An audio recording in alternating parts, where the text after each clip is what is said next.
Welcome back. ಹಾಗೆ ಇದು ನಮ್ಮ ಗೃಹ ಪ್ರವೇಶದ ಫೋಟೋ ಆ್ಯಂಡ್ ಕಿಚನ್ ನೋಡಿ ಅವಾಗ ಎಷ್ಟು ಖಾಲಿ ಇದೆ ಎಂಟರ್ ಆದಾಗ ಆ್ಯಂಡ್ ಈಗ ಪ್ರೆಸೆಂಟ್ 2.5 ಇಯರ್ಸ್ ಆದಮೇಲೆ ಹೇಗಿದೆ ನೋಡಿ. ಕಿಚನ್ ಟೂರ್ ಜೊತೆಗೆ ಕ್ಲೀನಿಂಗ್ ಪ್ರಾಸೆಸ್ ಕೂಡ ತೋರಿಸ್ತಾ ಇದ್ದೀನಿ ಹೇಗಿರುತ್ತೆ ನಂದು ಅಂತ.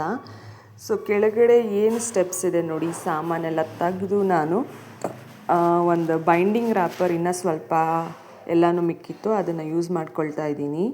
ಅದನ್ನು ಕೆಳಗಡೆ ಕ್ಲೀನಾಗಿ ಹಾಸಿದ್ರೆ ವೈಟ್ ಕಲರ್ ತುಂಬ ಚೆನ್ನಾಗಿರುತ್ತೆ. ಸೊ ಅದನ್ನು ಹಾಕಿ ಒಂದೊಂದೇ ಫುಲ್ಲು ರೋಲ್ನ ಕ್ಲೀನಾಗಿ ಎತ್ತಿಟ್ಕೊಳ್ತಾ ಇದ್ದೀನಿ. ಆ್ಯಂಡ್ ಸ್ವಲ್ಪ ದಿನ ಆದಮೇಲೆ ನ್ಯೂಸ್ ಪೇಪರ್ ಗಲೀಜಾಗುತ್ತೆ, ಇದು ಕ್ಲೀನಾಗಿ ಒರೆಸಿ ಹಾಗೆ ತೆಗೆದು ಗಲೀಜಾದರೂ ಬಟ್ಟೆಯಲ್ಲೇ ಒರೆಸಿ ಎತ್ತಿಟ್ಕೊಳ್ಬೋದು, ಪಾತ್ರೆಗಳಿಡ್ಬೋದು. ಹಾಗೆ ಇವತ್ತು ಟೂರ್ ಜೊತೆಗೆ ಕಿಚನ್ ಟೂರ್ ಕೂಡ ಆಗುತ್ತೆ ನಿಮಗೆ ಈ ಕ್ಲೀನಿಂಗ್ ಜೊತೆಗೆ. ಹಾಗೆ ಈ ಎಲ್ಲ ಸಾಮಾನು ಏನಿದೆ ಹಳೇದೆಲ್ಲನೂ ಇದೆ. ಇದನ್ನು ನಾನು ಹೊಸದು ಕೂಡ ಆಲ್ಮೋಸ್ಟ್ ಜಾಸ್ತಿನೇ ತೊಗೊಂಡಿದ್ದೀನಿ. ಸೊ ಹೊಸ ತೊಗೊಳ್ತಾ ಹಳೇದು ಯೂಸ್ ಮಾಡೋದಕ್ಕೆ ಆಗಲ್ಲ, ವೇಸ್ಟ್ ಆಗಿಬಿಡುತ್ತೆ. ಸೊ ಹಾಗಾಗಿ ಫಸ್ಟ್ ಎಲ್ಲ ಅದನ್ನು ಖಾಲಿ ಮಾಡೋಣ ಅಂತ ಅದನ್ನು ಕೂಡ ಇಟ್ಕೊಂಡಿದ್ದೀನಿ. ಸೊ ನೋಡಿ ಇಷ್ಟು ಮೆಸ್ಸಿ ಆಗಿದೆ ಮೇಲ್ಗಡೆ. ಈ ಥರ ಪೇಪರೆಲ್ಲ ನನ್ನ ಮಗಳಂತೂ ಅರ್ಧೇ ಹಾಕ್ಬಿಟ್ಟಿದ್ಲು ನ್ಯೂಸ್ ಪೇಪರ್ನ ಆಲ್ಮೋಸ್ಟ್. ಸೊ ಅದನ್ನೆಲ್ಲ ತೆಗೆದು ಕ್ಲೀನಾಗಿ ಇನ್ನೊಂದು ಸಲ ಎಲ್ಲ ಧೂಳು ಏನಿದೆಯೋ ಎಲ್ಲ ಒರೆಸ್ಕೊಂಡು ಇನ್ನು ಕೆಲವು ತೊಳಿಬೇಕು, ತೀರ ಗಲೀಜಾಗಿರೋದು ತೊಳೆದು ಎತ್ತಿಟ್ಕೊಳ್ತಾ ಇದ್ದೀನಿ. ಯಾಕಂದರೆ ಏನು ಮಾಡ್ಯುಲರ್ ಕಿಚನ್ ಅಲ್ಲದೆ ಇರೋದ್ರಿಂದ ಧೂಳು ಬರ್ತಾನೇ ಇರುತ್ತೆ. ಸೊ ಹಾಗಾಗಿ ನಾನು ಎಲ್ಲ ಧೂಳನ್ನು ತೆಗಿಲೇಬೇಕಾಗತ್ತೆ. ಎಲ್ಲ ತೆಗೆದು ಕ್ಲೀನಾಗಿ ಮೇಲ್ಗಡೆ ಶೆಲ್ಫು ಕೆಳಗಡೆ ಶೆಲ್ಫೆಲ್ಲ ಎತ್ತಿಟ್ಕೊಳ್ತಾ ಇದ್ದೀನಿ.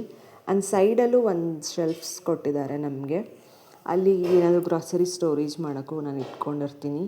ಮತ್ತು ಕೆಳಗಡೆನೂ ಡಬ್ಬಗಳಿದೆ ಗ್ರಾಸರಿ ರೀಫಿಲ್ ಮಾಡ್ಕೊಳ್ಳೋದಕ್ಕೆ, ಸಾಂಬಾರು ಪೌಡರ್ ಆಗಿ ಅಕ್ಕಿ ಹಿಟ್ಟು, ಗೋಧಿ ಹಿಟ್ಟು ಇದನ್ನೆಲ್ಲ ಒಂದು ದೊಡ್ಡ ಡಬ್ಬಕ್ಕೆ ಹಾಕಿ ಇಟ್ಕೊಂಡಿದ್ದೀನಿ. ಲಾಸ್ಟ್ ಟೈಮ್ ತೋರಿಸಿದ್ದೀನಿ ನಾನು ಅದನ್ನು ಕ್ಲೀನಿಂಗ್ ಟೈಮಲ್ಲಿ. ಸೊ ಹಾಗೆ ಇವತ್ತು ಮೇಲ್ಗಡೆನೂ ಕೂಡ ಎಲ್ಲನೂ ರೆಡಿ ಮಾಡ್ಕೊಳ್ಳೋ ಶೆಲ್ಫ್ಸು ಕೂಡ ಅಂತ ತೋರಿಸ್ತಾ ಇದ್ದೀನಿ. ಡಬ್ಬಗಳು ಏನು ನಾನು ಮೊದಲಿಂದ ಯೂಸ್ ಮಾಡ್ತಿದ್ದೆ ಅದೇ ಇದೆ. ಸೊ ಇದೆಲ್ಲ ಅತ್ತೆ ಮಾವ ಏನು ತೊಗೊಂಡಿದ್ರು ಅದೇ ಇದೆ. ಸ್ಟೀಲ್ ಡಬ್ಬಗಳು ದೊಡ್ಡದಾಗಿ ಚಿಕ್ಕದು, ಇನ್ನು ಕೆಲವುದೆಲ್ಲ ಪ್ಲಾಸ್ಟಿಕ್ಸ್ ಎಲ್ಲನೂ ಈ ಥರದ್ದು 1/4 kg, ಅರ್ಧ kg, 3/4 kg ಎಲ್ಲ ನಾನು ತೊಗೊಂಡ್ವಿ ನಾವು ಮದುವೆ ಆದಮೇಲೆ. ಅದನ್ನು ಕೂಡ ಎಲ್ಲನೂ ಈಗ ರೀಫಿಲ್ ಮಾಡ್ಕೊಳ್ಳೋಕ್ಕೆ ಮತ್ತು ಯಾವ ಡಬ್ಬ ಅದಲ್ಲಿ ಏನಿದೆ ಅಂತ ನನಗೆ ಕ್ಲೀನಾಗಿ ಗೊತ್ತಾಗಿರುತ್ತೆ ಈ ಡೈಲಿ ಯೂಸ್ ಮಾಡೋದ್ರಿಂದ. ಸೊ ಇವಾಗ ಎಲ್ಲನೂ ರೆಡಿಯಾಗಿದೆ. ಸ್ಟಾರ್ಟಿಂಗಲ್ಲಿ ಮಸ್ಟರ್ಡ್ ಸೀಡ್ಸ್ ಅದು ಇದು ಏನು ಕೈಗೆ ಬೇಕೋ ಅದೆಲ್ಲ ಎತ್ತಿಟ್ಕೊಂಡಿರ್ತೀನಿ. ಸೊ ಕ್ಲೀನಾಗಿ ಈ ಥರ ಯಾವ ಡಬ್ಬ ಅಂತ ಗೊತ್ತಾಗ್ಬಿಡುತ್ತೆ. ಹಾಗೆ ಮೇಲೂ ಅಷ್ಟೇ, ಹಬ್ಬಕ್ಕೆ ಮುಂಚೆನೇ ವರಮಹಾಲಕ್ಷ್ಮಿ ಮುಂಚೆ ಏನು ಅದೆಲ್ಲ ಕ್ಲೀನ್ ಮಾಡಿದ್ದು ಅದೆಲ್ಲ ಬ್ಲ್ಯಾಕ್ ಕವರಲ್ಲಿ ಹಾಕಿ ತೊಳೆದು ಎತ್ತಿಟ್ಕೊಂಡಿದ್ದೀನಿ. ಸೊ ಇದು ನನ್ನ ಕಿಚನ್ ಟೂರ್.